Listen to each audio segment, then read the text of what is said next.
एक मित्र ने पूछा है, यदि मेरे द्वारा कोई गलती हो जाए तो उसे जब तक क्षमा न मांग लूँ या उस आदमी से जब तक ना कहूँ, वही विचार बार बार मेरे मन में चलता है।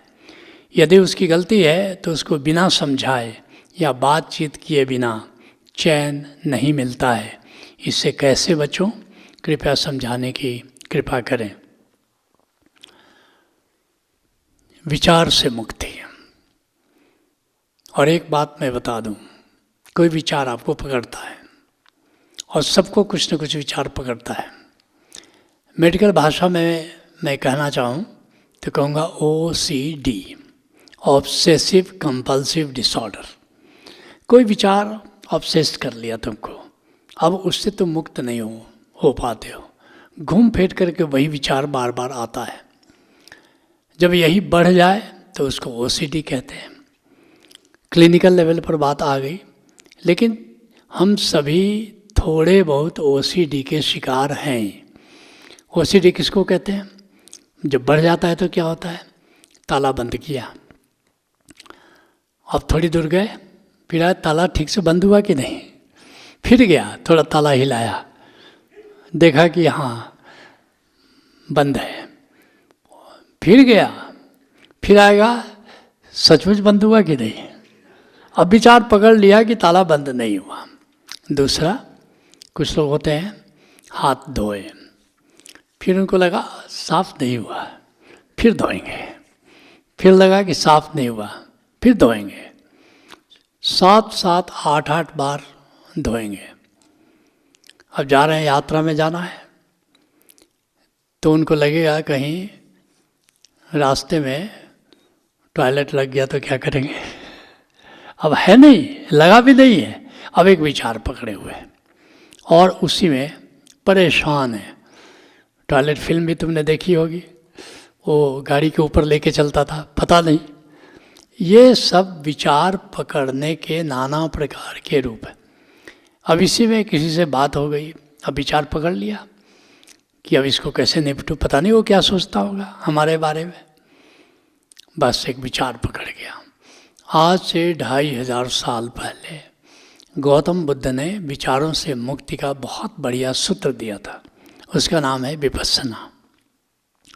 क्या है विपस्सना? पहला है देह सती योग। देह में कोई वेदना हो तो उस वेदना के प्रति जागो। यहाँ वेदना है और तुमको आश्चर्य होगा कि जैसे ही उसके प्रति जागना शुरू करते हो, उस वेदना से और जो बार बार विचार रहा है मेरे सिर में दर्द है, मुझे हेडेक है, मुझे हेडेक है, और जैसे ही उसके प्रति जागे कि हेडेक है, शरीर में है, और देखोगे जो पहले अवॉइड करते थे कि मुझे याद मत रहे कि मेरे सिर में दर्द है, वो जितना करोगे कि मुझे याद ही ना आए उतना ही वो याद आएगा। नहीं, जरा ठीक से उसके प्रति ही जाग लो कि हेडेक है, कांटा गड़ा है, दर्द हो रहा है, चोट लगी है। और जैसे तुम जाग गए वैसे ही वह जो दर्द का विचार है, दर्द उतना परेशान नहीं करता जितना दर्द का विचार परेशान करता है। तो जैसे ही तुम जाग जाते हो दर्द का विचार खत्म हो जाता है। दर्द तो रहता है फिर भी, लेकिन दर्द का विचार जो समाप्त हो जाता है तो दर्द से आधा से ज़्यादा तुम ऐसे ही मुक्त हो जाते हो। इसको गौतम बुद्ध ने कहा देह सती योग। दूसरा विचार सती योग।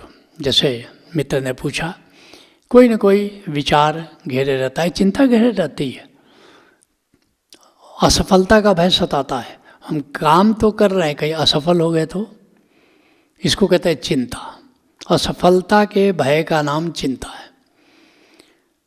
विचार उसके बारे में चलता रहता है, घूम फिर करके वही विचार चलता रहता है। गौतम बुद्ध क्या कहते हैं? विचार सती योग। क्या विचार चल रहा है, अब विचार के प्रति ही जागो।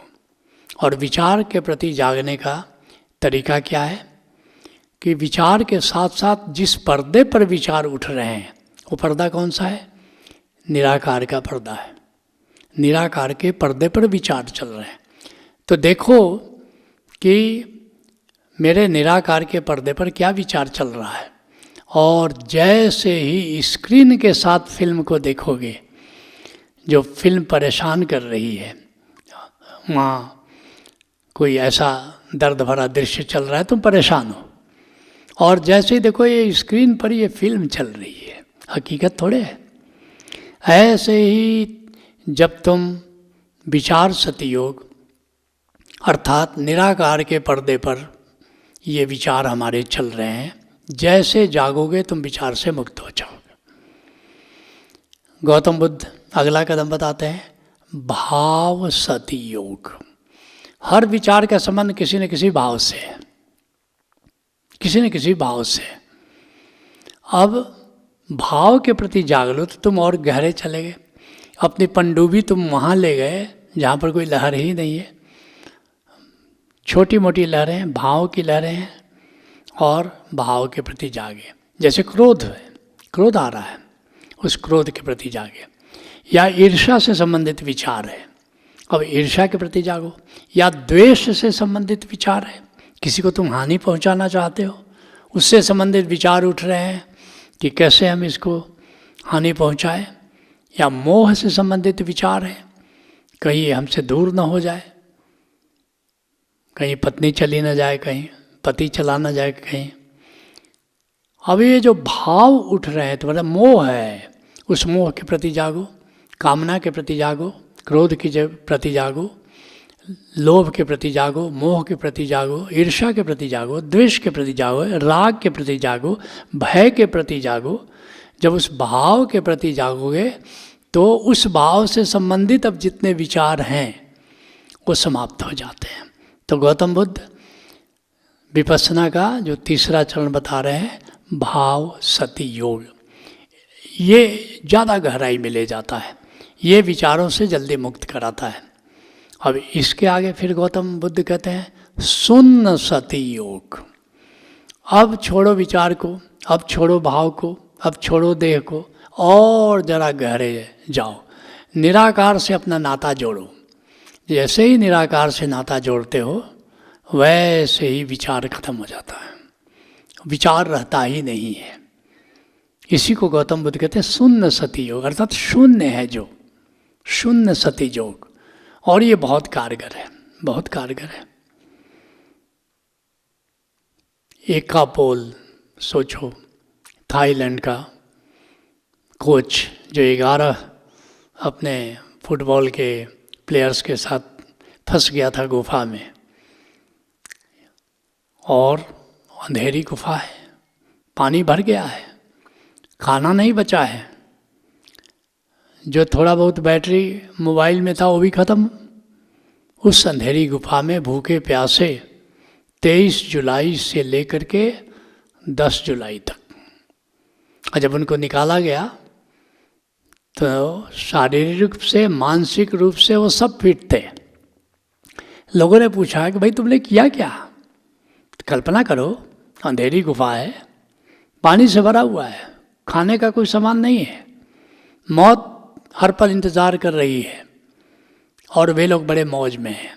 एक कपल से पूछा जर्नलिस्ट ने कि आखिर तुमने किया क्या? उसने कहा कुछ नहीं, विपස්සना किया। और विपස්සना के बल पर वे लोग इतने दिन कुशल रहे। तो शून्य सति योग।